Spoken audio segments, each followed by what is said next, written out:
Hello everyone, welcome to study with Chitralekha. आज है 11 नवंबर और हम लोग कर रहे हैं डेली करंट अफेयर्स के टॉप 10 क्वेश्चंस। चलिए क्लास को शुरू करते हैं। क्लास को शुरू करने से पहले अगर आप लोगों ने चैनल को सब्सक्राइब नहीं किया है तो चैनल को सब्सक्राइब कर लीजिए, बेल आइकन प्रेस करके नोटिफिकेशंस में ऑल कर दीजिएगा और वीडियो पसंद आएगा तो लाइक और शेयर ज़रूर करिएगा। तो आज का पहला क्वेश्चन देखते हैं।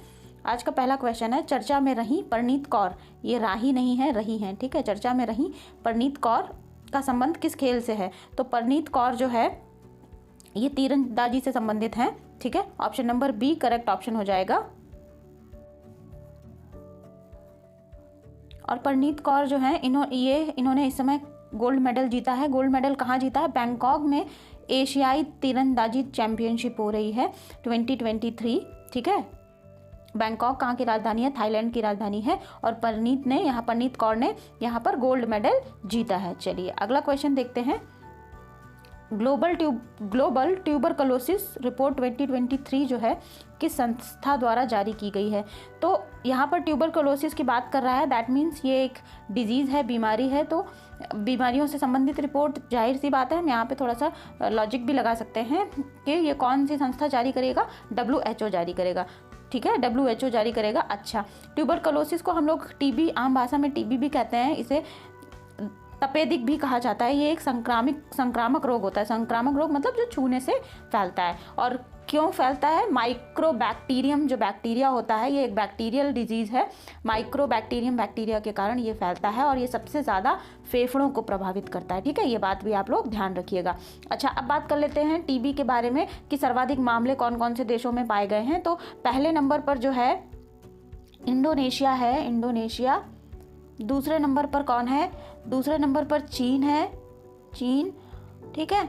दूसरे नंबर पर चीन है। और तीसरे नंबर पर कौन है? तीसरे नंबर पर फिलीपींस है, ठीक, फिलीपींस है। यहाँ पर ये 3 टॉप 10 देश हैं, टॉप 3 देश हैं जहाँ पर ट्यूबरकुलोसिस अर्थात टीबी के मामले सबसे अधिक पाए गए। चलिए अब बात करते हैं भारत की कि भारत में अभी 9 सितंबर, ठीक है, 9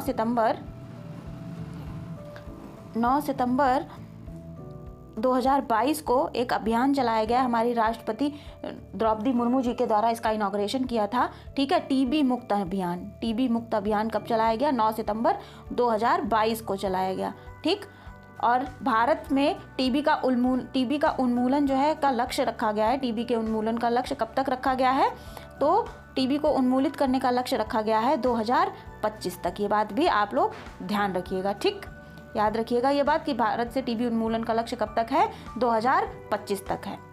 चलिए आगे बढ़ते हैं, अगला क्वेश्चन देखते हैं। क्वेश्चन नंबर 3, भारतीय वायुसेना के S-400 air defence missile system को किस नाम से जाना जाएगा? तो भारतीय वायुसेना का S-400 जो एयर डिफेंस मिसाइल सिस्टम है, ये अभी भारत ने कहाँ से खरीदा है? इसको रूस से खरीदा है। कहाँ से खरीदा है? रूस से खरीदा है S-400, और इसको सुदर्शन नाम से जाना जाएगा। तो option number A correct option हो जाएगा, ठीक है। ये लंबी दूरी की मारक क्षमता वाली मिसाइल सिस्टम है और भारत ने इसको कहाँ से खरीदा है? रूस से खरीदा है। अगला क्वेश्चन देखते हैं। विश्व की सबसे बड़ी अम्लीय कावा झील, ठीक है, कावा झील उसका नाम है, ये अम्ल वाली झील है, कहाँ पर स्थित है? तो ये झील जो है जावा में स्थित है। Option number D correct option हो जाएगा, इंडोनेशिया में स्थित है। अच्छा, अब ये झील कैसे सामने आई? तो अभी एक कॉपरनिकस, मैं लिख देती हूँ यहाँ पर, ये इंपॉर्टेंट है, यहाँ से कई क्वेश्चन के आंसर आपको मिलेंगे। कॉपरनिकस सेनिटल मिशन, ठीक है, कॉपरनिकस सेंटिनल 2 मिशन जारी किया गया था। किसके द्वारा जारी किया गया था? ये जारी किया गया था जो है UN के द्वारा जारी किया गया था, कॉपरनिकस मिशन 2। और कब जारी किया गया था? 23 जून 2015 को लॉन्च किया गया था। तो इसका काम क्या था कि ये जलवायु परिवर्तन से संबंधित डेटा को कलेक्ट करेगा। तो अभी कॉपरनिकस ने क्या किया है कि पृथ्वी की सतह की ऑप्टिकल रिजोल्यूशन वाली ऑप्टिकल छवियां जो हैं उनकी फ़ोटो भेजी हैं। तो ये जो झील है इसकी बड़ी सुंदर सी फ़ोटो कॉपरनिकस मिशन ने भेजी है। कॉपरनिकस सेंटिनल मिशन 2 जो है उसने भेजी है। और ये झील से क्या हो रहा है? सल्फर गैस उत्सर्जित हो रही है, ठीक है, सल्फर गैस उत्सर्जित हो रही है। तो जहाँ से सल्फर गैस उत्सर्जित होती है वहाँ पे सल्फर के क्या होते हैं, सल्फर के बड़े बड़े भंडार होते हैं, वहाँ से मैनुअली सल्फर को जो है उत्पादन भी किया जाता है। अगला क्वेश्चन देखते हैं, क्वेश्चन नंबर 5। दुनिया का पहला एआई रोबोट सीईओ का नाम क्या है? तो दुनिया का पहला एआई रोबोट सीईओ जिसका कि नाम मिका है, option number A correct option हो जाएगा। और ये एआई रोबोट कहाँ का, किस कंपनी का सीईओ बनाया गया, इसके बारे में बात कर लेते हैं। पोलैंड की एक रोबोटिक्स की कंपनी है जिसका जो न्यू सीईओ है पहले ह्यूमनॉइड रोबोट जो है उसका सीईओ नियुक्त किया गया है। कहाँ की कंपनी है? वो पोलैंड की कंपनी है। चलिए अगला क्वेश्चन देखते हैं, क्वेश्चन नंबर 6। 2090 पूसा किस्म, ये किस्मत नहीं है, किस्म है, ठीक है, किस्मत नहीं है, इसको किस्म कर लीजिएगा। किस्म किस फसल की है, जो कि किस फसल की है यहाँ पे होना चाहिए, जो राष्ट्रीय फसल अनुसंधान संस्थान द्वारा विकसित की गई है। तो जो पूसा 2090 है ये धान की एक फसल है, option number D correct option हो जाएगा।